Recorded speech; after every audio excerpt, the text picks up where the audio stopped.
Bienvenue dans cette vidéo sur l'acquisition d'immobilisation et plus précisément sur l'enregistrement d'un acompte sur IMO. Alors, un acompte est un paiement partiel fait par l'acheteur au moment où le contrat est définitivement conclu.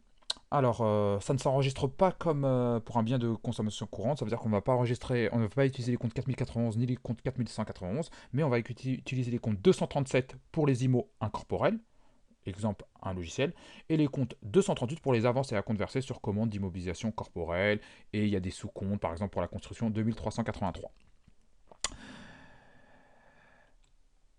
Alors, c'est simple, l'entreprise Duroc verse un acompte de 2000 € pour la commande d'une machine le 10 décembre. Alors, à ce moment-là, on crédite le compte 512, puisque l'entreprise, elle sort de l'argent, donc elle décaisse, et elle va utiliser le compte 238, avance et acompte versé sur commande d'immobilisation, donc pour 2000 €.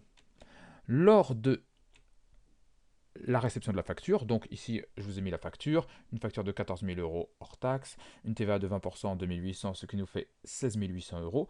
On déduit la compte et donc le net à payer est de 14 800 €. Donc lors de la réception de la facture, on va débiter le compte d'immobilisation pour son coût d'acquisition, c'est-à-dire 14 000. Je vous rappelle que à part les véhicules de tourisme, on ne met pas la TVA dans le coût d'acquisition.